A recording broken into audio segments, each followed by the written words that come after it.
It's dangerous to go alone. Take this.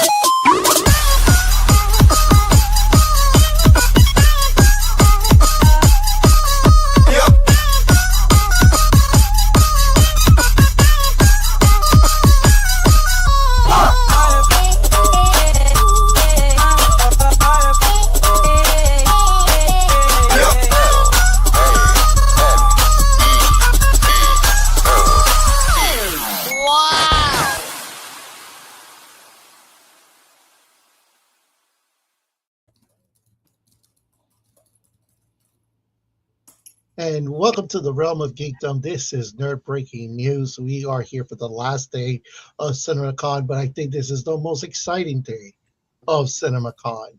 But first, go ahead and like, subscribe, hit that bell so you don't miss any of our episodes.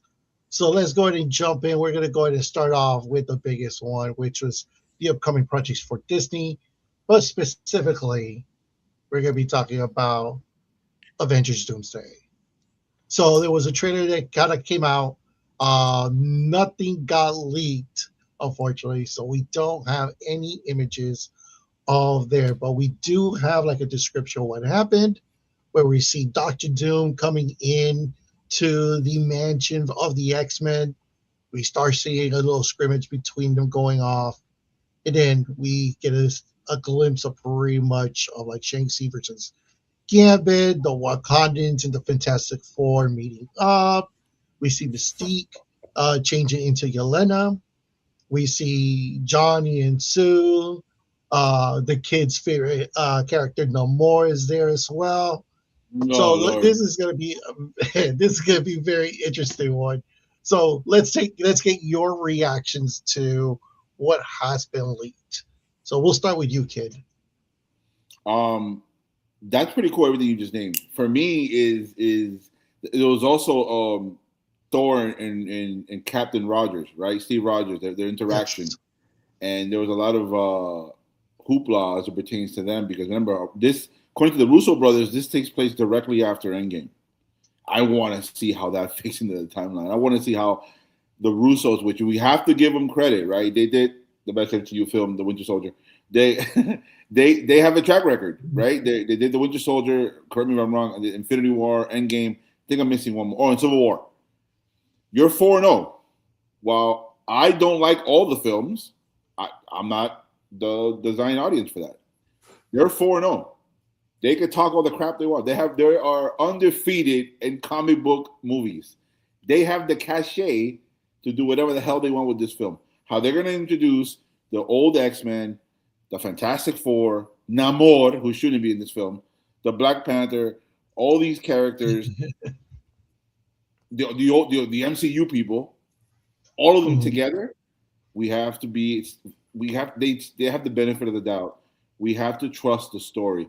The cool thing is, as it pertains to what was released today in CinemaCon, we talked about this briefly yesterday at the end of last night's stream. How is it that we still don't know the story? Isn't that great? We don't know the story. We don't know it. And they're holding on tight for that. For me, you can show Shang-Chi. Who did Shang-Chi fight? Right? Shang-Chi fought somebody. Who? Gambit. Shang-Chi was going to be fighting Gambit. Okay, so that's Channing Tatum. Right? Okay. Mhm. So presumably that means Deadpool and Hugh Jackman are in this film. I don't know. That's cool for Channing Tatum. But Shang-Chi's back. We haven't seen him since the first film. The Fantastic Four, they were in Wakanda. What was it? Somebody, the Ben Grimm. They were meeting. That's amazing. The idea that you're gonna have all these characters on one film. We said this years ago with Infinity War. This is now the steroid version of Infinity War. Infinity War was the MCU dudes getting together for the first time in a global scale to that degree / Endgame, right? It was those two films. This is now getting multiple universes in the same thing. All you're missing is Tobey Maguire. Where is Spider-Man? Right? You put Spider-Man in this. Don't be surprised. Professor's been calling this for a while now. You put Spidey, maybe not in this one, but you save them because Marvel loves to do that, which is smart. For Secret Wars, listen, when that trailer comes out, which it should, in a weekend, a week, whatever, just the description alone, the social media went crazy for this. They mentioned how Robert Downey had the accent, and they mentioned how you see him, but you don't see his face, and that was also one of the criticism of the film before the film, right? Like, oh, is it going to be Robert Downey as Doctor Doom? So far, based on what we've heard of the trailer, what happened, there's no flaws here. This is just going to be an amazing thing, and it's a damn shame the trailer hasn't got leaked yet. I just smell $1 billion. I think there's what everyone else is saying, but I think there are also some other questions that fans should kind of think through. So you hear all these names in the trailers, but there are a couple of names that we haven't really heard at all. Where is Sam Wilson, for example? We've had a bunch of the sample trailers and this main trailer, and he is nowhere to be found. And I stop and I'm like, suspicious. Is he the only one who we literally have no idea what they're doing in this movie at all? I think he actually is. Come to think of it, we don't know. We haven't heard anything about what Bucky's doing either. It's just weird and it's interesting. No, we have not. And I find that actually no, we know that Bucky is in some kind of a friend group with David Harbour's character. And wait a minute. Wasn't Bucky in the New Avengers? Yeah. He is. I'm talking about right. No, but I'm talking about the trailers and all that. So but to your point, he was seen in that post-credit scene, so we know he'll be in there for at least a minute. But again, there is an APB out for the new Captain America. Where is he? They brought the old Captain America back. Where's the new one? So I'm just like, does he bite the bullet in the first 5 minutes of the movie? He has to, because I'm telling you, he's the man's nowhere to be found. I just find that interesting. But he's cast in the film, though, right? I could have sworn. It's weird, but he has major casting. Double check the casting because I could have sworn Sam. No, he's in there. Okay, but he's not though. So I'm like, does he die? A lot of X-Men though. A lot of X-Men stuff. They are, but most of those guys get paid $5. So the reality of it is that they can be background extras in the movie and they're just happy to be there. We love them more than Marvel does. So when you're looking at it, we know why they're there. it's a cash grab. I'm not on page 60. Correct. Exactly. We know Tobey Maguire is in there somewhere because his pay rate is what it is. So I'm sure they fit him in there somewhere. But like Hugh Jackman, Ryan Reynolds, they're probably saving those because those dudes are a little bit more expensive. You got to go for the bigger budget with that one. But overall, I'm curious. One thing I'm skeptical about is the idea of a super OP Doctor Doom. That I don't want. I prefer for him to be super smart, sure. But supposedly in the trailer, he catches Stormbreaker with 2 fingers. Don't miss me with that. Miss me with that. We saw this thing powerful enough to slash through Thanos' chest, okay? Don't come to me and be like, oh, well, Doctor Doom is so powerful. He's so much more powerful than Thanos. No, he's not. Stop that. That doesn't make sense.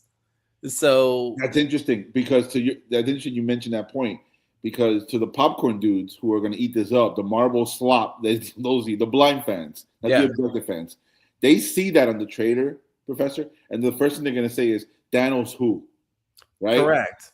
Mm-hmm. And to me, no, because you can't tell me that a godlike being is that 2 godlike beings fought and one is barely more powerful than the other. Then this other dude, through the power of books and reading and magic and science, is all of a sudden so powerful that he could stop an all-father level weapon. Stop it! Don't even waste my time. I agree with that. And mark my words. And the kid can quote me on this. It's on the record, kid. If they do that and it doesn't make sense, I will say that that's BS. Period. Ooh, I'll take that. Because you don't spend all these movies powering up Thor into someone more powerful than Odin, by the way. At this point, he is. He's supposed to be. Mm-hmm. And now Doctor Doom, through 10 years of reading books, is more powerful than a something 1,000-year-old. Stop it. That doesn't make sense. It makes you think, where the hell were you? Right? If you were this OP, where the hell were you when all this was going on? Correct. Again, that's also not blaming the MCU because unfortunately they're getting all these properties, it's a lot of convoluted legal stuff with Hulk and Spidey and all that stuff. But it just makes you think because when you watch the shows, you always think to yourself, kind of like the Penguin. The Penguin got criticized because Bruce didn't show up until 9:59.9. And you're Exactly. like, wait, what the hell? Like the Penguin was doing flooding in Gotham, he was doing all this stuff, and Bruce wasn't there. Same thing here. Unfortunately, because everybody had their residence in New York, Peter, X-Men, the Fantastic Four, like everybody's So- there. It But makes you gotta remember, it's a different universe that they're coming from. He's coming with the Fantastic Four into this universe. Who? Doctor Doom. Maybe We don't know that. We don't know that. We don't know the story. we don't know. No, I know we don't know the story, but you're making it seem like he wasn't around in the current universe that exists in the MCU. I'm saying No, No, of course he it actually was. You So see when what you're I'm saying? when Yeah, you're go ahead. looking at how they have it set up, they've referred to Latveria before. So like they've done it. So they can do it that. My point is they could do it that way if they want to. It's a question of how do they want to do it. But the thing is, when you're looking at it, we genuinely don't know because they've written it in a way where he could come from anywhere. He could be from the X-Men's Earth. Who knows? And then at the same time, That's does true. it even matter? I I don't know. don't think it does. I don't think I it don't does. think so either. I don't think it does. I think as long as it's not convoluted enough where you're like, wait, what the? Right. I think it's fine. I think, if, for example, TK, if he says, "Oh, it's Doctor Doom comes from the real Fantastic Four, not the one from the '60s, but the real Fantastic," you're like, "All right, cool, we'll believe it. It is what it is." Yeah. But one thing too is I think a lot of fans are expecting like an Infinity War like ending to the movie. But supposedly in the trailer, Thor mentions that it'll be a miracle for us to survive this. Oh, that right? Come on, man. And the Yeah. thing is, when you're looking at what Marvel does, they always use the script to telegraph what it is they're going to do. There will probably be some kind of a miracle at the end of the movie where they somehow survive this. So I don't think we should be surprised if in the end Doctor Doom actually does fail. And I think the biggest plot twist for the fans would be that he fails actually, because we all expect him to win. But wouldn't it be something if he actually doesn't? You're calling it now that it's not going to be like Thanos where he wins. I'm about 99% sure that he won't. Okay, It's too easy. that's And at the same time, too, when you're looking at it, there are other ways that they can tell the Secret War story without Thanos winning. So a lot of people forget that there's only one Secret War story where like, not Thanos, Doctor Doom, where Doctor Doom is running around megalomaniac. There are other ones where it's the Beyonder and other characters who are equally as powerful. They don't need Thanos. I keep doing that. They don't need Doctor Doom. See, exactly. They don't need Doctor Doom to be the one who creates Battle World for the story to keep going. They just don't. What are the That's chances true. he's going to have his robots? They have to. They have. Yeah. He has to have robots. If it's not, there are no robots. It's not Doctor Doom. Like, come on now. Okay, I'm just saying. Yeah. You need technology. You need everything. Again, Yeah. I'm on the record. If there are no robots, and the kid, quote me on this. If there are no robots, I'm talking smack, and I'm gonna say, nah, they missed it. I doubt that the Russo brothers are going to. Come on, man. It's right there. Give him the robots. He's gonna have the robots because otherwise he's gonna be running around. He's gonna be doing the 1v1 against everybody the whole movie. If that happens, if that happens, oh boy, the criticism of that film. It doesn't work. Like, I'm sorry, but the idea of Doctor Doom 1v1ing Thor doesn't make sense. It does. Come not. on. Like, no. Like, fandom aside, I still have eyes, like, in a mind. Yeah. I also And what think makes it worse is like it's how big the people he's gonna go 1-on-1 against. You know, like you have the new Avengers, you have the Thunderbolts, you have the OGs coming in. You're bringing in the Fantastic Four. Like you're bringing everybody in against you. Like that doesn't make sense. Like Scarlet Witch should be able to clean him up. That's why she's not in the movie. Notice all the powerful ones aren't in the movie. We ain't got no Hulk, no Scarlet Witch, no Doctor Strange, because they knew. They were like, listen, if these folks are in this movie, it doesn't make sense. No Wolverine, because Wolverine would be like, why are we thinking? Just stab him. Like, that's why I gotta get him out. What about Sentry? This is only my theory. Personally, I don't think Sentry makes it into the movie for very long. Because I don't, for the exact same reason why you're saying. Because the longer Sentry is in the movie, the less it makes sense. I agree. I'm saying this now, I'm calming my anger down. Mm-hmm. If he beats Sentry, I think he will. So you know how Infinity War started with that one big fight between Thanos and Hulk? Yeah, I and think that the all, first all the thing, Hulk fans, you can hear the air coming. Oh, exactly. Yeah. I think the very first thing they have to do in this movie is take Sentry off the table. It's the But first isn't thing they have Sentry's to do. weakness magic too? Yeah, exactly. That's exactly my point. Dr. Doom goes abracadabra, and next thing you know, And the it's void game comes out. over. Like they Yeah. have to do something. shouldn't Jean theoretically clean him up too? She's not. That's why she's not in the movie. My point made. Every single one where you stop, and you're like, I that don't don't get it. make So no he's going sense. against the B Squad then. Storm not in the movie. Yeah, So wait, so he's going against the B Squad. and plus Thor. Thor's the only one he got to worry about. Yeah, Captain America will get destroyed. He should get destroyed. Exactly. Yeah. Wow. Exactly. All right. But then remember, Captain America's gonna have Thor's hammer. So should he get destroyed? Mhm. I don't know, because if the Stormbreaker got destroyed, what is Mjolnir going to do? You're right. Correct. So now you're telling me Mjolnir, this 1,000-something-year-old cosmic weapon, which is also somewhat alive, they've told us, isn't gonna be like, yo, shoot that lightning bolt in this spot, and he's done. I've done this 1,000 times. I know. Oh my God. And that's why I'm saying, like, unless the story is gonna have infinite plot armor, there are gonna have to be certain things that happen that take certain characters off the table early. Yeah, and you have to really build a backstory to really explain how Dr. Doom got so powered up to be able to compete. You're right, but I'm not You going to know. buy it. I'm telling you right now, they might sell it to me. I'm not buying it. Don't tell me he picked up some special book and he's like, this is the right book that teaches me how to beat all the event. Get out of here, bro. That is No, particularly. but if you go by like some of those storylines that you have in the comic books, You're right. could make him the Sorcerer Supreme as he is. You're and right. have him come in here, destroy Thanos, take the You're right. Infinity Rings. You're right, but TK, we've already seen Sorcerer Supremes. We've seen them get waxed and killed. By the way, by lower level dudes than Doomsday. Correct. Get out of here, bro. Again, Thanos' kid. What's the guy's name? His son. They got the Doctor Strange dude who was cleaning him up in Infinity War. Exactly. That dude. I forgot his name. Exactly. We don't even know his Ebony Maw. We don't even know his name. Ebony Maw, yeah. That dude was wrecking these people. Exactly. He told Doctor Strange, read more books. Exactly. One got mopped. And then Scarlet Witch, with all her hexy powers, she died in the end of Multiverse of Madness too. So don't come here telling me that Doctor Doom can read some 3rd, 4th, 5th book, and not all of a sudden he's like, I have God level powers. Get out of here, bro. I don't want it, bro.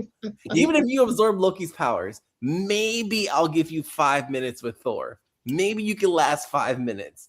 But even then, you're getting mopped too. Nah, bro. But the way, listen, you're gonna be disappointed because the way that we did describing the trailer, the way the trades and the influencers are saying with regards to this trailer that came out in Comic-Con, CinemaCon, it appears that Marvel is set to make this man the epitome of the villains. That nobody has ever seen a type of villain like this guy. I know. You gotta be careful because I would argue that should have been Thanos. Thanos I was the one bitching for Infinity War for years. How did Tony Stark get a lick? How? Oh, plot armor. But this is why I call it the Dragon Ball Z problem, where at the end of the day, when you make powerful villains, you are forced to continue making even more powerful villains.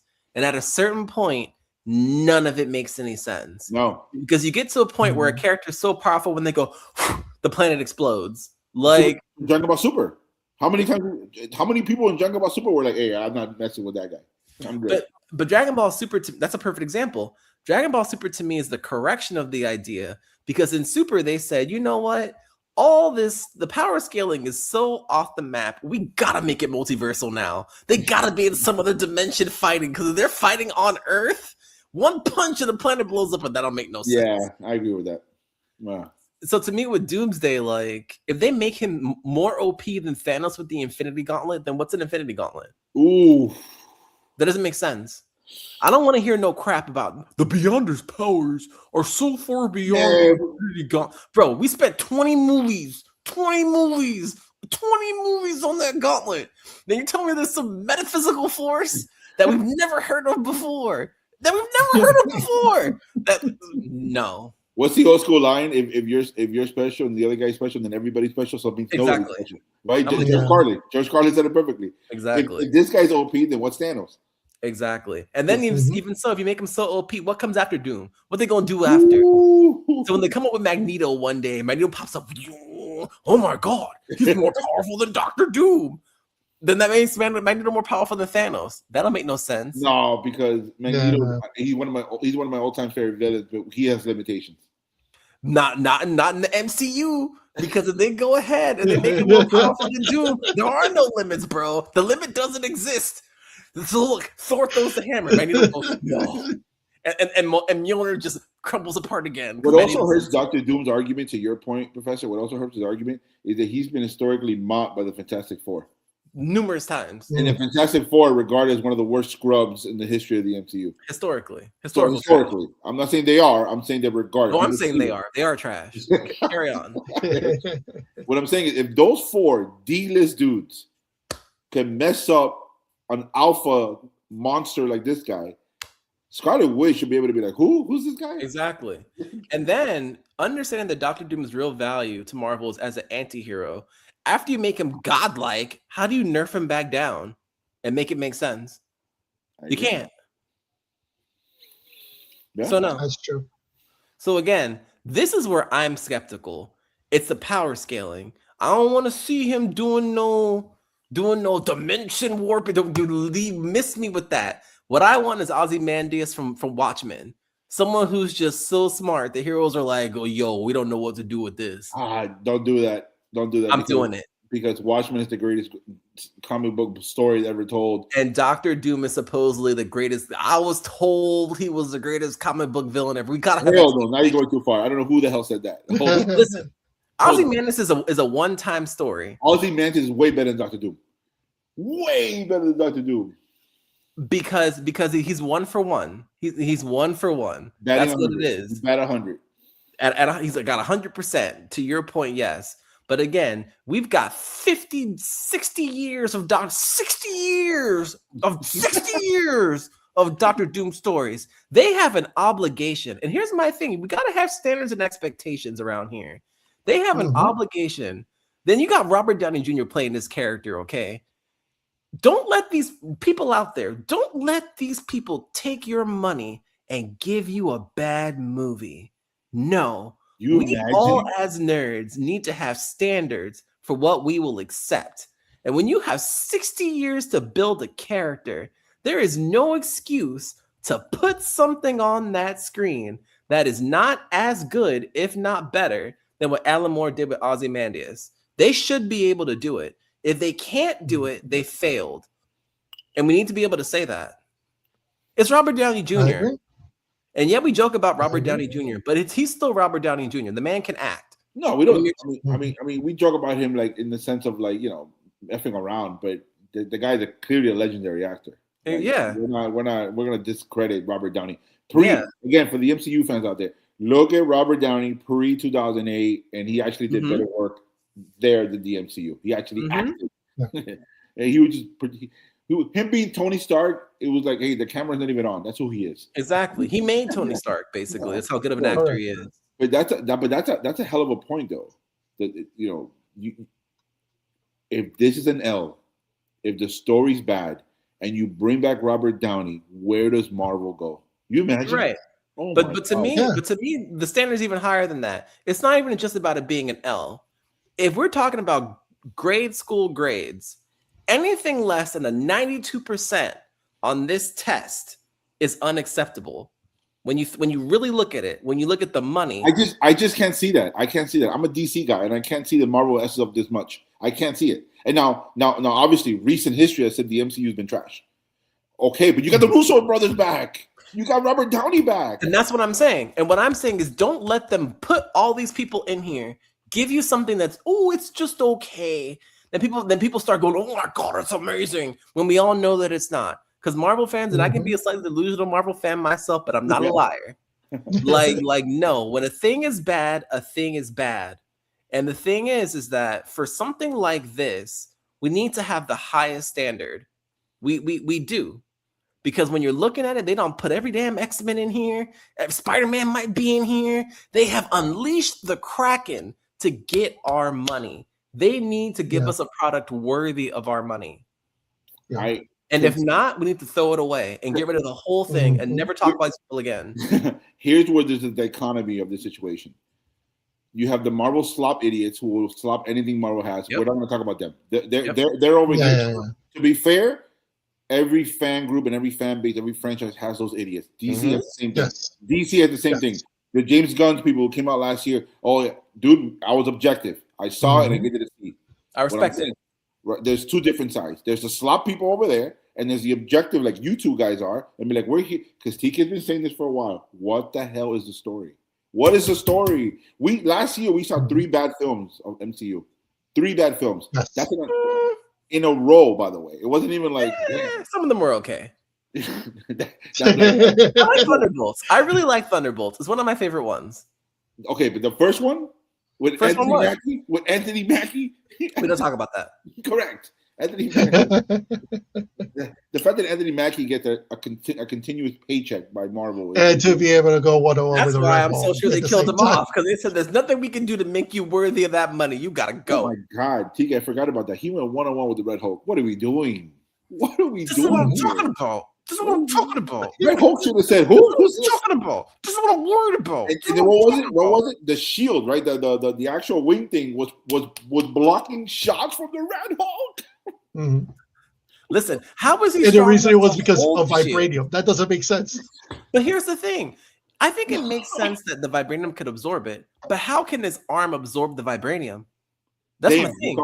He has no super strength. So sure, when Red Hulk hits the shield should continue to exist. But he should go flying with the shield. Hold on, but you're telling me because this is supposed to be because remember, Mark Ruffalo's character is the reboot version of Eric Norden's 2008 Incredible Hulk. Yes, that Incredible Hulk, which by the way, you should have kept Eric Norton. They couldn't. Mark Ruffalo's the clown. The problem is with the first one, the 2008 film, he bodies the Abomination, and so you're telling me that he can go body an Abomination, that level of strength, and then Harrison Ford can't beat up Anthony Mackie? Come on now. What are we doing here? And keep in mind that the Red Hulk is military trained, so he should have been doing boxing. Pop, pop, pop, pop, pop, pop. Like Anthony Mackie should have been finished. Filet. I should have seen Shang Tsung come out of nowhere. Correct. Your soul is mine. No. So I just doubt. Listen, I just doubted. I just doubted the film with the cast. And that's what I was saying. So you have the slop people on the left-hand side. You have the objective dudes on the right-hand side. We all got excited based on what we heard today with the description of the trailer. Mm-hmm. Imagine when we see the trailer. But again, the trailer is supposed to be there to get you hyped to watch a film. It's not supposed to substantiate the film. Like, in other words, you walk out the movie and you say, damn, that trailer was amazing, but the movie was trash. Mm-hmm. That's a problem. I refuse to believe the Russo brothers, Chris Evans, which is my favorite MCU character, and Robert Downey, and the list of goons in this movie, with the exception of Anthony Mackie, are going to make this movie trash. I can't see it. I can't see the movie trash. I can't do it. 92% is my expectation. Anything less than a 92% rating to me is a failure, because you have everybody in this. 92% Marvel, 92. No, and I agree with both of you saying. I think the key here is going to be, how do you push the Doctor Doom out there? Like, how are you going to present him to us? How are you going to explain the strength, the power that he has? How are you going to use it when you're in the film? Are we going to be able to see that intellect? Because they were saying it in CinemaCon that they understand that this is a magician and a super smart guy who is like 3 steps ahead of time. I want to be able to see that. I want to be able to see the action. If they're able to pull that off and give us the Doctor Doom we deserve in theaters, finally, this film is going to be great.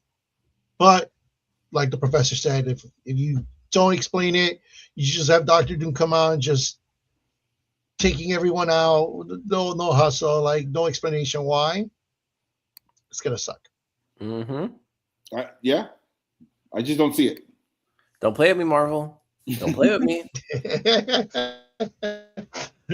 All right. So the next thing that we saw was a new official trailer for The Mandalorian and Grogu. I do have it over here, and because the kid demanded it, we're gonna go ahead and play What? that Yes. for a bit. Give me a second. No, I didn't. Kid specifically requested it. Get Mando out of here. He told me in the pre-production. He's told me in the pre-production, is like, yo, TK, whatever you do, make sure you have that set up for me. Oh Lord, what? There goes the ratings. There you go. Bite the bad. I don't think the sound.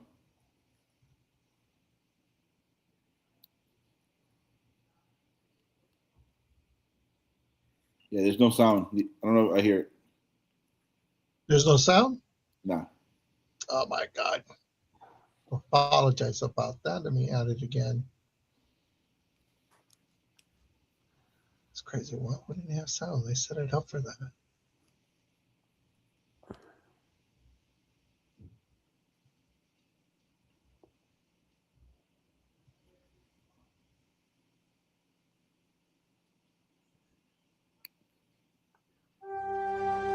There you go. Okay, let's try again. There you go. We've all heard Now? stories There we go. of the Mandalorian bounty hunter and a child. I only hunt Imperial war criminals. I'll take out every bad guy in your deck of cards.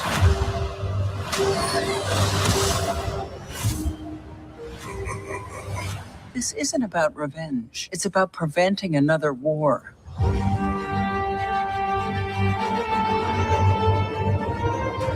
Before going into harm's way, check your armor first. We're protecting everything the rebellion fought for. Good luck. You're gonna need it. Hey. Strap in.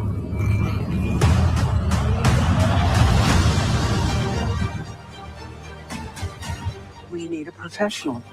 Hang on. What happens when you're not there to protect him? You good?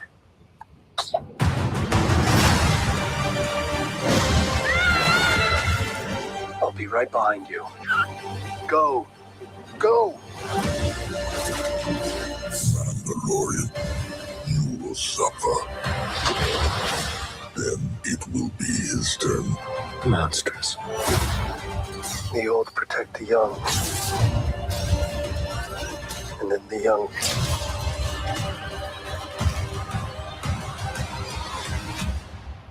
protect the old. Each time.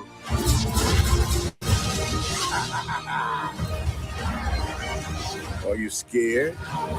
You should be. Good job, baby. This is the way.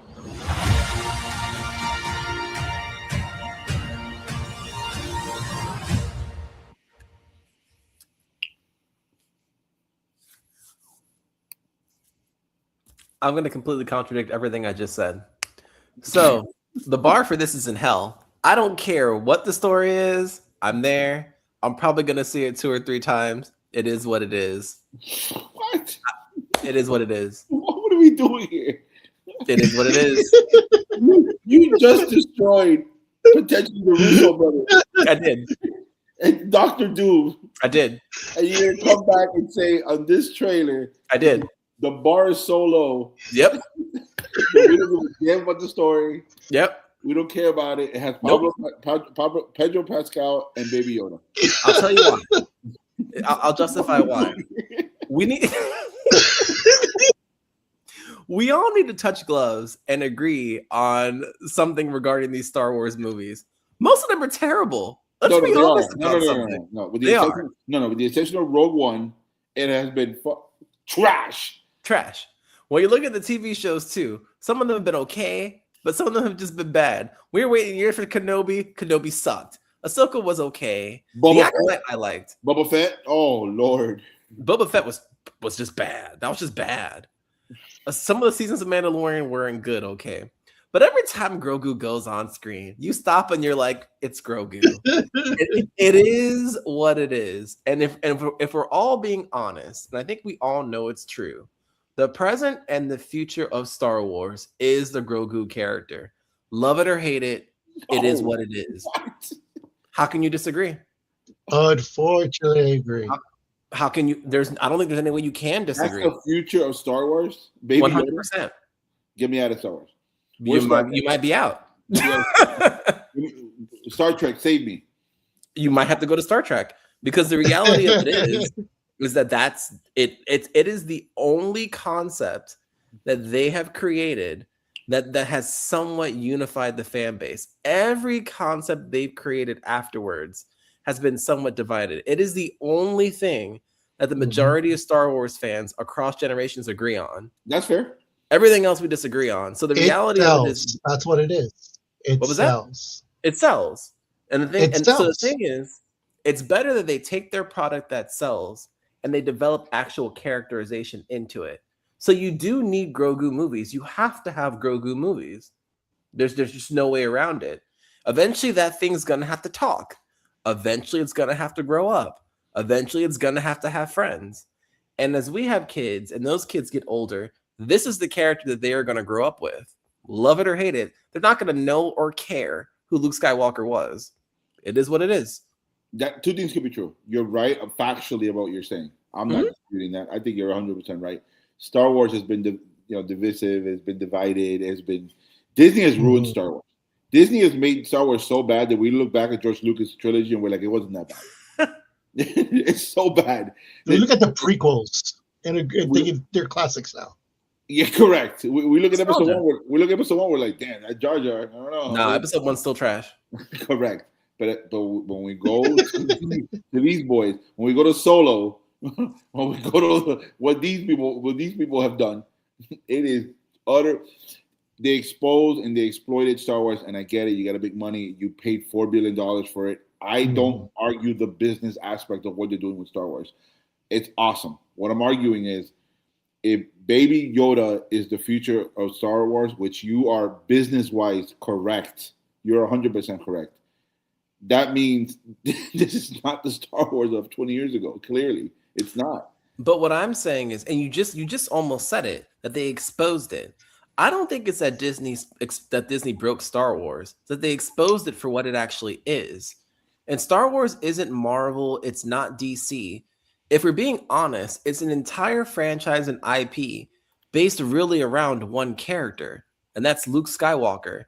They've done some other things here or there. You've had Shadows of the Empire, Dash Rendar, whatever. I love but that. The fact is, you can't have a franchise that's only based on one character. It doesn't work because eventually people get old and they die.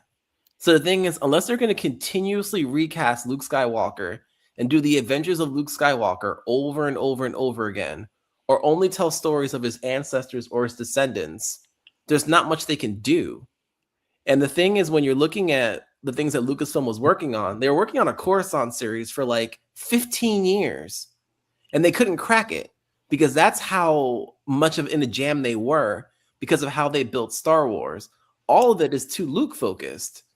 And the thing is that no matter who would have bought or owned Star Wars, there would have had to have been a process to get Star Wars away from Luke if the vision was to franchise it. You had to do that, though. You had to move on from Luke. Exactly. The problem is the execution, how they move from Luke, is what has every fan going like, man, that episode 7. Oh, boy, that episode 7. Which one is 7 again? That's The Last Jedi when he dies. No, the New Hope Awakens is episode 7. Episode 8. My bad, you're right. Yeah. Episode 8, Last Jedi. He has to. The backlash. And it's not that Luke died. It's whatever that Luke died. It's how he died. It's how the story was told. The fact that he threw his lightsaber. The fact that he was so disgruntled. We We never, you know what that is? That Disney messed up so badly that you never saw Han Solo, Luke, or Leia in one scene in the new trilogy. That's all the fans wanted. Was the That's why they old couldn't do it. And Disney said, "We're not going to let that happen." But what I'm saying is that's why they couldn't do it. Because the thing is that there's what the fans want, and then there's like long-term artistic vision. At the end of the day, when we go to Disney World, we see Kylo Ren, we see Rey, and we see all these new things they created. That was the objective. They succeeded. It didn't work because they announced not only at Disneyland, but they announced in Disney World that the old G's are coming back. Why? Of course. Why? Because in Disney they rotate everything. They've always rotated things in Disney. Because nobody fell in love with these characters like they did with the old, man. No, but what I'm saying is in Disney they always rotate. That's just what Disney does. Correct, but Disney it's just it's how they operate. Great, but Galaxy's Edge is predicated on the new sequels. It's not the old G's. So the fact that you have to go back and rectify that mistake. It's cool to see the Stormtroopers. It's cool to see Mando. He's there. I saw him on Saturday. That Saturday I was just there. Yeah. I saw Mando. He was cool. Yeah. Disneyland has Luke Skywalker walking around. It's a different aura. It's a different feeling. That's the GOAT. Yeah. You can't take these people serious. But what I'm saying is that in 5 to 10 years, they'll switch it up again. Then they'll switch back. They'll keep going back and forth and back and forth. That's what they do. Yeah. That's just their model. But the thing is, when you're looking at their model, they have to have people invest in the new idea. For example, you can't have Sam Wilson, for example, at the exact same time to start as you have the original Captain America. That doesn't work. No, it doesn't. So the thing is, you have to get rid of the old thing for people to even latch on to the new thing, period. It's a business move. So while the fans might say, oh, we want Han, Luke, and Leia in the same movie, well, what happens when they put the new people together in the movie? You're not going to want them on your screen. I don't think that, hold on, but to be fair, I'm going back to 2015 December when it came out. To be fair, that wasn't the issue with the New Hope Awakens. We saw Kylo, he looked cool. We saw Rey, we saw Finn. It's how we got screwed. We wanted Finn as a damn Jedi. We wanted certain things out of Episode 7. When we saw Kylo, who was supposed to be looking at his grandfather in the trailer, I will finish what you started. And then he's crying like a little bitch with his lightsaber. It made you think, oh, this is not the Star Wars that I thought it was going to be. This is trash. Because a part of our vision of what Star Wars is. And it was the same thing with Rey. It was the same thing. Like she just picked up everything out of nowhere. She's able to use the Force all of a sudden, with no training. Yeah, that was a mistake. That's what I'm saying, Professor. It's not the fact. I'm telling you, I'm speaking as a Star Wars fan. It's not the fact that I said, "Oh, I want the old." No, it's not that. Can you put them together in a way that is more comprehensible than this crap that we got? And what I'm saying is, no, like they probably actually couldn't, because the thing is that when you're, it's not what people want, but sometimes it's not really about exactly what we want. It's about how to sell to our children. Man, and the thing is, they will throw away our money to get our children's long-term money. That's the objective. I'm not denying the business aspect. I'm saying that when I saw Finn in the snow with the lightsaber, I said, where is my money? Right. It's so aesthetically appealing. Right. But hypothetical. Let's say Rey and Finn were both Jedis in the second movie. What happens then?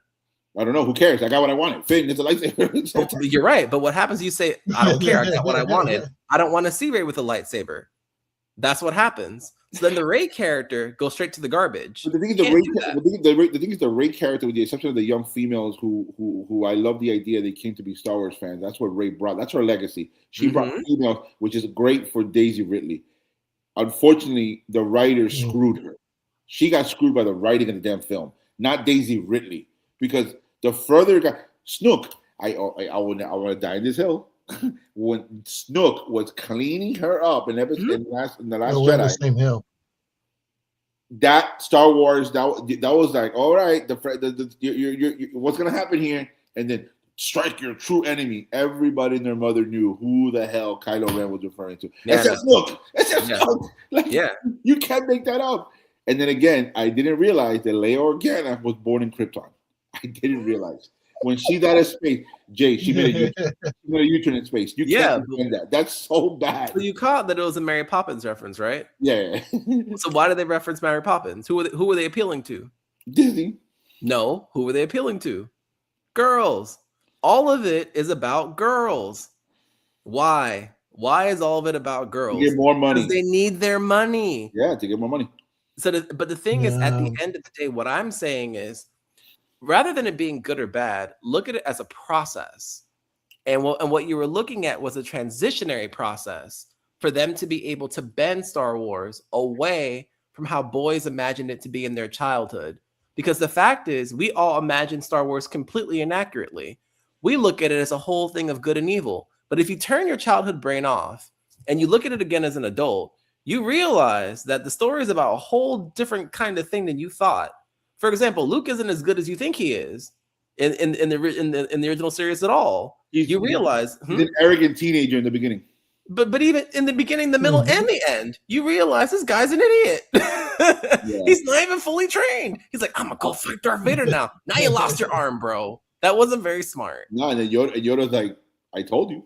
Exactly. But now going back to the Last Jedi part where he tosses his lightsaber, doesn't that fit with who Yoda and Obi-Wan are? Hell no. They both quit. Did they not both quit? The problem is the problem that Disney, they're slick. When New Hope Awakens came out, they literally said we're going to recon those damn books, and everybody knew in the 90s and the early 2000s how much of an OP character Luke was. He was married to Mara. He had the kid Ben, and this is the storyline you're going to give us. You're right. It butchered decades of writing of the Jedi temples that he did. That was in the video games, it was in the novels, and us as old heads Luke Skywalker fans saw that and we're like, okay, so you're basically taking a shot at us, saying forget the past, embrace the new. Which by the way, Kylo Ren says that in the movie, right? He says that. To your point, he says, kill the past. But you know what they avoided in the process? They avoided being where Marvel is. Look at where Marvel is now. Marvel can't do anything without Robert Downey Jr. at this point. They have to go back to that old thing to make $5. But when you're looking at Star Wars, love or hate Kathleen Kennedy, she figured that out early. She realized, hey, if we keep this Luke Skywalker thing going, we can never make anything without Mark Hamill. And she's right. I feel bad for Mark Hamill, but yeah. She knew that she needed to expand the galaxy. She had to expand it. These things had to happen. But again, going back to Star Wars, I'm not disputing that. I'm saying the execution was whack. That's all. But what I'm saying is part of why we think it's whack is because we're looking at it the wrong way from our childhoods. Again, we have a hard time saying that Obi-Wan and Yoda quit. But did they quit? Oh, no, but they were forced to quit. No, they weren't. They were going to beat the Empire. Exactly. That's the point. You stopped. They realized, hey, we could be fighting forever, or we just leave the people for this thing that they voluntarily gave themselves to, right? So when you're looking at it, if you're telling a story where the Empire comes back and it comes from the Republic itself, wouldn't Luke make the exact same decision? No. Who would he be fighting? He'd be fighting the Republic. No. Well, hold on. Let's not get there because we're going to do the whole episode 1 thing, or we don't know taxation crap. Let's not go there. Let's not go there because George Lucas ruled that whole damn thing. Right. Rob Peter to pay Paul, but you're all part of the Republic. I don't get it. But what I'm saying is, in the story, if Luke Skywalker continues to fight, who would he be fighting? Because where does the First Order come from? I only seen the movie once. That's how bad it was. The First Order comes from the Republic. I still didn't understand that argument in the story. That tells you how bad the writing is. That was because if you're seeing that in the Mando and you're seeing that in the series, how the Republic, the Empire, the remnants of the Empire, and all that stuff, and how bad it was, and how there's chaos in the galaxy because the Empire's not there, then the presumption would be, why the hell would you consciously vote for something back when you knew? Oh wait, hold on. We live at exactly. You see how you stopped. Wait a minute. Exactly. Hold on. You see what we experienced this firsthand. Keep going. Keep going. I'd rather not. Keep going. I'd rather not. Exactly. So is it possible that they knew something? No, it's not possible. Is it a little bit smarter than you thought? No, I'm gonna give them credit because they did the Death Star crap all over. There's a difference. Like, Yeah, but there's like a difference. Like I get what you're trying to say, Professor. It's like they build this world, they need it expanded, cannot be self-centered on Luke Skywalker anymore. But at the same time, we can say the same thing that everything that's come out hasn't been well written. That's a fact. Right? I get what you're trying to say, Oh, but well received. they haven't been well written to the point that there's a lot of flaws in the stories. There's a lot of gaps, and You're cooking. things are happening that shouldn't be happening. Like the whole Riley thing, learning how to, like that kind of stuff. Stone. So I feel the same thing. Yeah. So I get it. I get why we have the Mandalorian Grogu. Yeah. You need to expand the universe to be able to sell. Mm-hmm. In order for this IP to continue to survive and live on, you need to sell. And Grogu, let's be real, is probably one of the most profitable characters in that IP. This is a Grogu house. I remember. Yeah. Like I remember when it first came out, like Grogu was so popular. Mm-hmm. My sister did what do you call it, the needlepoint stuff, and she made a couple of them, and she was selling them at $30. Mm-hmm. Oh yeah.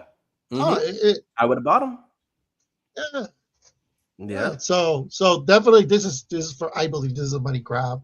But again, if they could put a good storyline, they say they've been working on this for a while, because it's definitely different from trying to do a TV show into trying to make a movie. Hopefully they have a good storyline. That's the most important thing, honestly. If they could tell a good storyline here, even if it's half decent. I'm not optimistic about the storyline, but yeah. Yeah, me either. And that's a problem about the Mandalorian. But if they were able to pull it off, though, then you could actually have something that you can continue building up. All right, and then just to close off of what Disney had, we had a couple more films that they were just talking about. We talked a few of them. Obviously, we know about the new Toy Story film. We did a whole video about Moana, the live action. And then we have Hex and Ice Age Boiling Point that were also announced. There's something going on with movie mediums and magic. Like magic's gonna be like the thing, I think. You noticed that, right? Yeah, it's a thing. Yeah. It is. Yeah. Here's the thing with Ice Age. I haven't seen Ice Age since the first one, man. Why? It's been years. I liked it. I can't hate on Ice Age. I always liked the little squirrel trying to get the nut. It's a damn shame he never got it, right? It's always something, right? He has to go through such adversity to get that nut. I think he gets frozen at one point or something like that. Like he just, unfortunately, I forget his name, but he usually takes L's. I know in the last one, Ray Romano is the big elephant guy. I know that.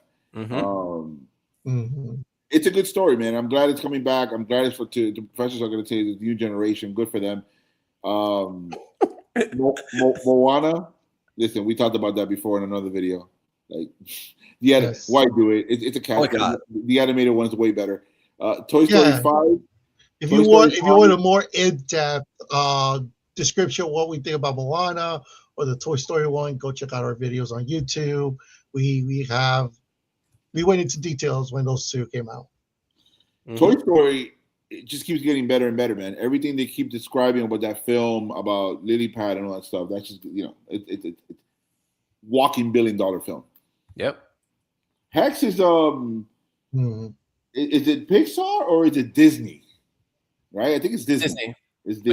But it feels like Pixar, doesn't it? So so it comes out in November of this year. It does have a feel to it. It comes out in November, and it's an awkward teenager boy and his type A mother who discover the unusual traits of magical powers.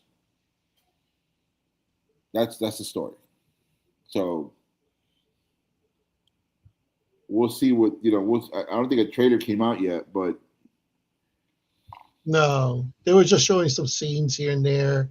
But as soon as the trailer come out, we're pretty sure. We're gonna go ahead and cover it, make a video out of it. We'll probably do the same thing for the Ice Age once we see a trailer as well.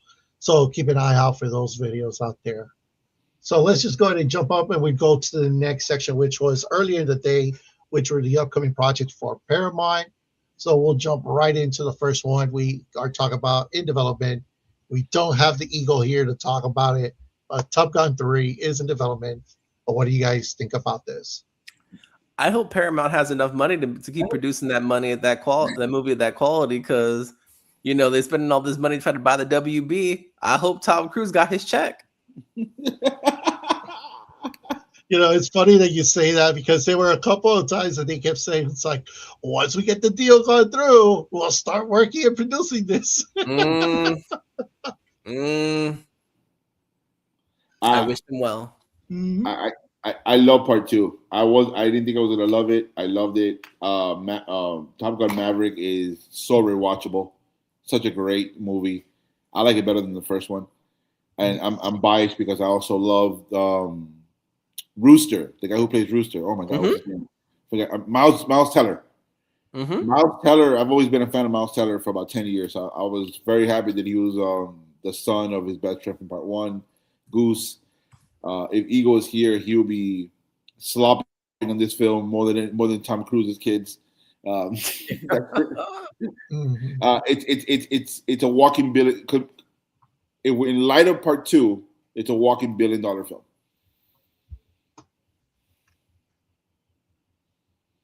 Yep.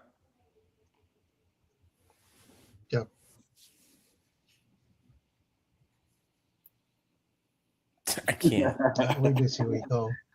We'll go ahead and have you in the next film. Yeah, he's flying. All right. So also in development, we heard that there is a second film for World War Z, and we're gonna get the 3rd installment for Star Trek. No, it's a reboot. Is it a reboot? Because they redid 3 films. That the picture you have there is Star Trek Beyond. Continuation. No, it's Star Trek Beyond. They had so much contract. They had so much contractual issues. Chris Pine and the other guy who played Spock with Paramount, that through the script and all that stuff and behind the scenes shenanigans, that it's gonna be a reboot for Star Trek. So yeah. So what's your take? Because I know you're the Trekkie in our group. I love this incarnation of the Star Trek crew. The only thing is the damn shame that after the first movie it went downhill. So it's a damn shame, because part 2, the Wrath of Khan, was laughable. Not the rest. The first one, the 09 Star Trek? Yes. Well, amazing. Wrath of Khan, below mid. I say like a C-. Star Trek Beyond, a little too late. Too late. So unfortunately, they're too old now to come back and be like, all right. Oh, not really though, because if you look at William Shatner, right? He took what the 60s was a TV show, and then he came back in 79, and then the whole 80s and a little bit of the 90s. So he was in his 40s and 50s when he came back as Captain Kirk. So theoretically, Chris Pine can come back, but I think it's a breath of new air. They need to fix that franchise. The Paramount TV shows with Picard and all these other things, they're all right. They're Star Trek peaked in TV with the new generation with Xavier, right? Stewart. That's where they peaked on TV, to the point where in Young Sheldon, they were saying which is the better TV show, the 60s one or the new generation. So I think, unfortunately, Star Trek needs something to get them like a little juice on that franchise.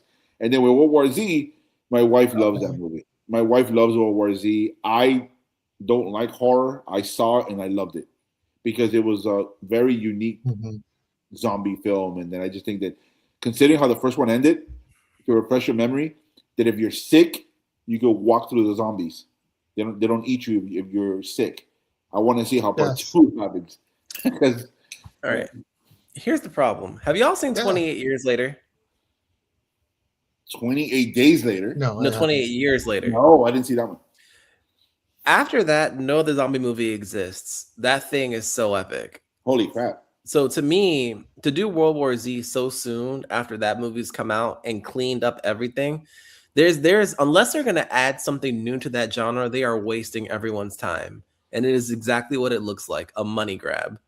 And no thank you. Star Trek needs, being an adult, I think, is realizing that Star Trek is actually better than Star Wars. It is. It really is, conceptually. But But the problem, because and I think I know why, TK. The problem is execution. So what ends up happening is the execution of a lot of these ideas ends up falling short. Then the movie falls flat, even though the concept's pretty good. So the thing is that to the kids' point, I totally agree that first Star Trek reboot, they had something. They really had something. Then Disney went ahead and stole J.J. Abrams, and here we are. No, he came back for part 2. Oh, he did? Oh, I didn't feel like it. It looked pretty. No, he was already, he was already mentally in the New Hope Awakens. So. Yeah. Well, that explains a lot. Well, yeah, that part 2 and it was just Wrath of Khan tried to do over again. It really was, and then and the execution was horrible. Even with Benedict Cumberbatch. Exactly. And TK, if you can watch the original Wrath of Khan, I highly recommend it. It's an amazing movie. It's very good. Oh, you still not a fan? You said the original one. I didn't like it. That's fired. After I saw it, I was like, "This is okay." I could make a legitimate argument that I did see also is just as good as Empire. No, it's not. Well, hey, rewatch it. Well, rewatch it. You're 40 now. Like literally, my 40-year-old turned on, and I was like, "Dang, he does have a point." Because look at the beginning of the film. He's questioning himself in his age of what he could do with his position. He even said it: "Space for his adventure for young men." That's the beginning of the film. No, you got a strong argument there. I take it back. I'm telling you, as a 25-year-old Mr. Bell, no, I'm not watching that movie. No, you're right. You're right. 40-year-old Bell, I'm watching. I concede. You have me there. Yeah, the thing is, TK likes the Flash. TK likes the lightsabers. He likes the Force and all that stuff. I get it. Yeah, but the emotionality. Honestly, for me, it was more of the balance of how your emotions play and how you divide yourself, whether you're in the Force. And for me, it's like it was never always black and white, and I always loved that they were always playing within that gray zone. That's Wrath of Khan. That's Wrath of Khan. That's Wrath of Khan. That's Wrath of Khan, bro. But I didn't like Wrath of Khan. You need to. But how old were you? When did you watch it? How old did we watch it? I watched it probably like about 4 years ago. Well, you're 4 years older. Try it again. You never know. Try it again, bro. Try it again. The first time I saw it, and I was just not. It just didn't catch my attention. Because it's not. It's a little slow. It is. But then what ends up happening is at a certain point, you're like, okay, it's like a slow burn, but then it starts to heat up and it heats up. Then the ending, you're like, yeah. And yeah. I love it. It didn't do anything to me. And how good was Khan, right? How good was that villain? Oh my God. Yeah, correct. How good was that? It was okay. Yeah. I personally didn't like it. Like I saw it, I gave it a chance. It was just not for me. At least you gave it a chance. I did see the first one of this trilogy for Star Trek, and I thought that was really, really great. And then I completely got lost once the second one came out. And I'll tell you where they messed up. They had Chris Hemsworth on payroll, and they didn't sign that man to a long-term deal. Are you dumb? They messed up right there. He was an unknown in 2009. Come on. Listen, charisma's charisma, bro. You always sign on the charisma. Come on. That is true. They picked the wrong Chris. Yeah. All right. The other thing that they have confirmed, guys, is that there's going to be a G.I. Joe and Transformer crossover. I haven't kept up. Apparently, in one of the last Transformer films, they hinted that this was going to come. Oh my God! This is like 40 years too late. This is 40 years too late. I saw it. I saw the Transformers film that you're referencing, and I can confirm that it was trash. I don't recommend that anyone watch it. And as a matter of fact, you know what? I'm gonna say it. Paramount is the new evil empire, y'all. If you're gonna watch a Paramount movie, you need to make sure it's good. Top Gun, I get it. Mission Impossible, I get it. This basura, this crap right here, don't sign up for this crap. I would discourage every person out there from giving them your money to watch these two bad franchises combined together. They have yet to give you a good G.I. Joe movie, and they continue to run Transformers into the ground, and they want to trick you and say, if we put them together, we can fix it. Lies. They're trying to get that 10-year-old kid in 1983. Correct. They're trying to get that dude. He's Correct. 50 something now. Exactly. Too old. And the problem with this, man, is also that the G.I. Joe franchise, if you recall, they had Channing Tatum in their hand. Oh, you're right. Channing Tatum and Marlon Wayans. Yep. They had like that could have been something, and they basically said, "No, we can't move forward with this." Yep. And then, to be honest, once Shia LaBeouf left Transformers, I think we all left Transformers with him. Or and some fans with Megan Fox left, a lot of people left as well. Yep. It's bad, man. This is just 40 years too late. This would have been cool in 1983. Yep. Exactly. Not now. Not 2026 when it's when it feels, I don't know, it just feels like to your point, how can you conceivably do this storyline? Oh God. Exactly. What is a G.I. Joe gonna do in a fight with the Decepticons? Nothing at all. Right. But I think that if memory serves me correctly, going back to my childhood, the plot in the original story was that something happened and Cobra ended up having Megatron's body. And that's the story of how Megatron goes from a gun to a tank. That's how they did it. Like they resurrected Megatron, some crap like that. And like the storyline became about like Transformers and G.I. Joes joining forces to find Cobra, even though Cobra's always in the Middle East because racism. But yeah. It's hard to watch those G.I. Joe shows now, man. Dude, I've been saying it. Go put a replay. They're so racist. Yeah. They have we needed to rain, call a Native American guy. Exactly. Like, what? That show will get canceled in 2026 so quickly. So it's one of the MAGA shows, what they should have called it. It would have get produced. No, bro. And then Transformers has been cool since like 2010. What are we doing? Yep. So, anyways. Yep. Yeah, forget this one. Let's go to the next one. There are pre-productions for The Quiet Place Part 3. If you're a horror fan, this was like one of those popular ones that people were like obsessed with when the first and second one came out. The story is really cool. I think the concept is really cool. Yeah, I think the concept is really, really cool. It's unique. I personally would not watch it because if it gets too quiet, I live by myself. Yeah. I saw part one. I didn't see part two. I thought part one was amazing. Part two is also amazing. That's what the Eagle told me today. It is. I need to put that in my to-do list. Now, obviously, it's the brainchild of Jim from The Office. It's his baby. Even though the character died in the first one, he's still involved in 2 and 3. So the second one had Cillian Murphy. I think Cillian Murphy was the main guy with. Was he? I don't think so. Yeah, and the boss wasn't it in the trailer? I could have sworn it was Cillian Murphy in the second one with Emily Blunt. I could be misremembering. I think it was. You have to double check that. But the point is, if you're saying 2 was amazing, part 1 was amazing. This is one of those benefit of the doubts. Yep. 100%. We got to give the benefit of the doubt. It's going to be a great movie. And for the horror fans, here we go. Another film for you guys. But you're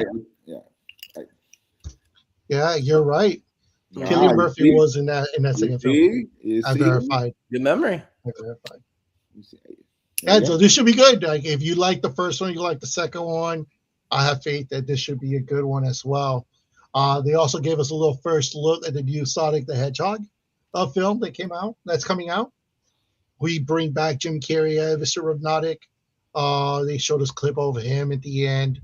Kind of basically, what was it that he says at the end? That the robotic's going to save the world. This is going to have Shadow. The third one, the second one had Knuckles. Tails. I think the second one had Knuckles. No, is it? I could have sworn the second one had Knuckles. The third one had Shadow, and this is the fourth one. That's what it was. Because Shadow, him and Knuckles paired up together to fight Shadow, and then now you brought the pink girl. The pink girl's now in this one. The pink Amy Rose or something like that. There you go, Rose. Yeah. I said this, and I'm going to say it again. I'm going to die in a hill. If they need to do that 1993 interpretation of Sonic, not the one with Urkel. That's trash. We don't talk about that one. The chili dog one, not that one. The one where it's just a dystopian timeline where the freedom fighters of Sonic the Hedgehog. That one. Love that one. Yeah. Correct. They only lasted one season. It's a damn shame. Yep. And I'm saying I don't think they need to do it at all because clearly this is the fourth film. It's successful. They're a great franchise. Good for them and good for Sega, who took such an L after the Gamecast came out and it ruined the whole damn. Yep. Once that Gamecast came out, it was a wrap because I think the Dreamcast. They tried with the Dreamcast. Remember, it was a Dreamcast. I had one with Sonic Adventure. There you go. Yeah. So, and listen, there was a time I was there in the 90s. We were all there in the 90s. That Game Gear and that Sega Genesis gave. I was a Sega kid. There you go. I was a Genesis kid too. They gave them a run for their money. They did. They almost beat the king. So I would argue that they're closer to getting there again than folks are thinking. Because kids now can name all the different Sonic characters. I don't think kids can name all the Mario characters, though. I don't know about that. With the And that's the movie difference. in the Mario Kart, like, I'll give you this. My 7-year-old kid knows both of them, and that's a testament to Sonic. Great job. Right. He knows Right. both. He knows both characters. And I guess what I'm saying is that with Mario, that's not an exceptional feat at all. Because when you're looking at it, it's literally Mario, Luigi, you got 2 Bowsers, and you got like 3 princesses. It ain't rocket science. My boy Toad. And Toad. Who cares about Toad? Nobody cares about Toad. Versus in Sonic, you've got a bunch of different concepts. Sonic actually looks cooler, but also like aesthetically, right? Like, he actually looks cooler. The thing with Mario, that you take the power ups, you're like, anyways. The power ups look stupid after a while. Like they also don't translate to live action or whatever, right? Like when you play the game, you're like, it makes sense. I'm a frog. I'm swimming. Yeah. You see, the animated version, you're like, right. So he looks cool, and he's more for teenagers. I feel like Mario is more for like preteens. So that's a strong point. I agree. So yeah. After this one, they're talk about they're in the works for the new TMNT Mutant Mayhem Part 2. I didn't see the first one, but you did, kid. Yeah, so the first one came out a couple years ago. Ice Cube was what they did, Professor, was he's the bad guy in the movie. His reaction, oh man. So what they did in this film was they said, "Oh, that's Into the Spider-Verse? We gotta copy the animation." Oh, that thing. That one. Okay. You saw it? You actually saw that. Okay, how was it? I saw it because I'm a TMDD fan. I love it. I grew up a Turtles fan. Those are my boys. It is what it is. Did you pay for it? No, it was on Paramount Plus. There we go. Got it. So I thought it was all right, but it wasn't trash. Spoiler alert, the Turtles go to high school at the end. Literally human high school at the end. So they want to every Turtles movie, like, because every Turtles movie is kind of like The Little Mermaid. I want to be where the people are, right? Because they're in the sewers. At the end, through April and through all that stuff and all the shenanigans, they beat the bad guys. They literally take their masks off and they go to high school with regular people. In the end, because they're teenagers. It's a different twist. The mutant mayhem means that the other mutant characters in the world of the Turtles are part of for example, Bebop, Rocksteady, Mongo Gecko, those people. And then Ice Cube is, and by the way, they all came from Baxter Stockman's, the scientist in their world, his radiation, whatever, that makes them all mutants or whatever. So they're all siblings to a degree because they have the same ooze, right? Ice Cube plays like an ant or a cockroach or I forgot what insect he actually is. He's the main bad guy. He initially tries to recruit the Turtles and he calls them tortoises. I love it because when they come out of their van, right? He goes, "Yo, look at these little tortoises." He tries to recruit them, and then eventually they're like, "Hey, dude, that's not us. We're actually good people. We're gonna save the city." And so part 2 has the Shredder and Krang. We've seen the Shredder on several incarnations of for example, for me, nobody beats the OG 1990s Shredder. That dude cleaned these boys up on that roof. I had to take the splitter to come in there to save these people. But they're taking a lot of liberties with the franchise, and I think you have to, because how many interpretations we have of the Turtles? There's the Nickelodeon series, there's the 03 series, there's the 1987 series, there's the graphic novels, there's how many movies. So I'm excited to see this in streaming. Let me parenthesize. Let me highlight that. It's streaming. But yeah, that's the story. It's basically it's a reboot of them in New York. Obviously, they do their stuff. April's not a reporter; she's in high school. That's another change. That people, the fans were like, "Oh, what is going on here? I don't like this." You gotta change it up, people. It can't be the same thing. Like what Professor literally just said about Luke Skywalker. You can't have the same thing over and over again. Change it up. Is it the greatest change ever? No, but it felt fresh. So, Okay. I might want to check it out. The first film, wherever I can find it. But that sounds Will it be interesting. on the Paramount app? yeah. Oh, There you go.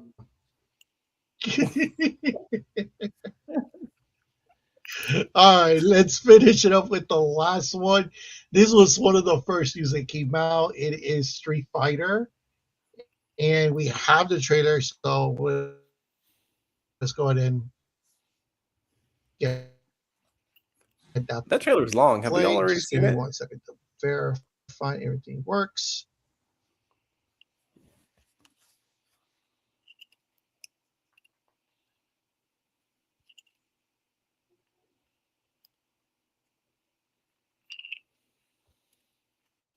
Just bear with me.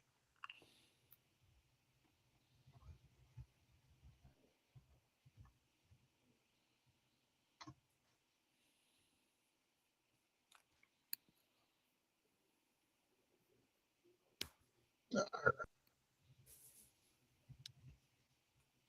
Here we go. I got good news, y'all.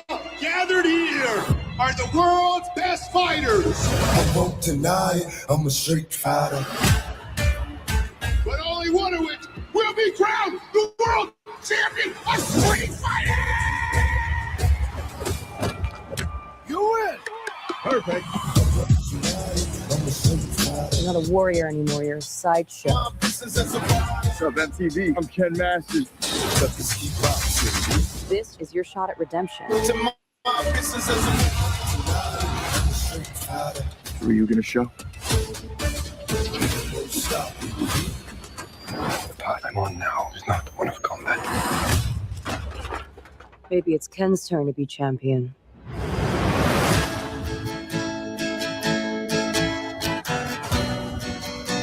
How did you find me? I'm paid to find champions. Even if they're lost. Good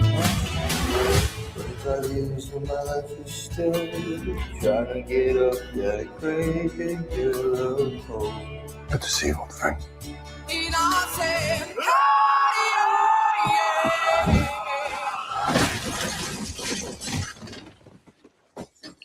Still reckless.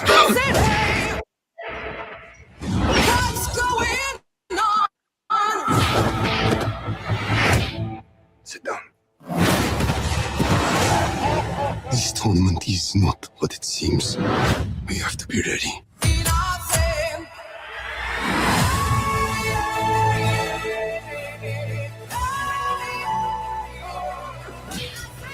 Everyone keeps going on about your thighs. I don't see what the big deal is. Bitch, please.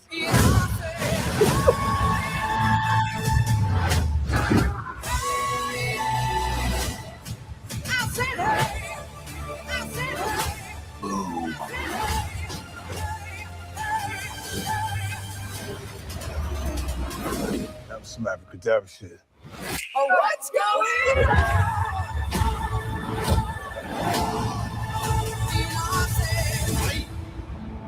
I'm positive that a fireball came out of Ryu. Go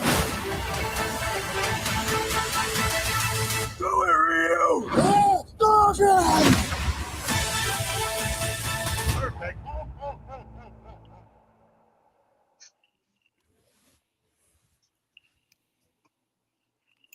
Kid. I'm a huge Street Fighter fan. I love the animated movie. That's for me the greatest Street Fighter I've ever seen.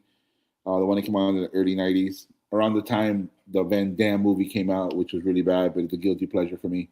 I'm a huge Ryu and Ken fan, so this is right up my alley. This is one of these films that it might be 75% bad. It's probably expected to be bad, but I'm still gonna watch it because I'm a Street Fighter fan, and I'm going in this. There's a difference in this and Mortal Kombat. With Mortal Kombat, I'm gonna go in there going like, "Yo, this might be good." Hold on, this is a little bit more serious over here. With Street Fighter, I'm like, this is just goofy crap, but I'm gonna watch it because I like Ryu and Ken, and then Akuma. Akuma's always been my third favorite. Like I always love those three dudes. So it looks a cornier version. Mortal Kombat looks more serious. And Mortal Kombat looks like it's going to be a better film, and this is going to be one of these films you're like, oh, yeah, bro, I saw it. Anyways. Yeah, I really like the fact that they're embracing that silliness, basically, that they know that they have, right? With the mechanics of these characters and the moves that they do, that they're diving in, kind of like how One Piece is doing with their character, and just laying it like, we don't care, we know it looks silly, but this is what the characters are, and I think that's appealing. I'm excited about this one. I am too. I was skeptical at first, but I've been converted. I'll probably end up seeing it. Yeah. Perfect. All right. So that was the last that we had. Any last comments, concerns, or anything you guys want to bring up that we didn't bring up? Grogu time. Where's that Doomsday trailer? Grogu time. All right. That's real. Yeah, 100%. That's what we need. We need that Doomsday trailer ASAP. Hopefully we could get it soon, and we can actually see the amazing. And obviously, we're going to go ahead and react to it, so keep an eye out when it comes out on YouTube in our next episode. So till next time, fellow nerds, this is Nerd Breaking News.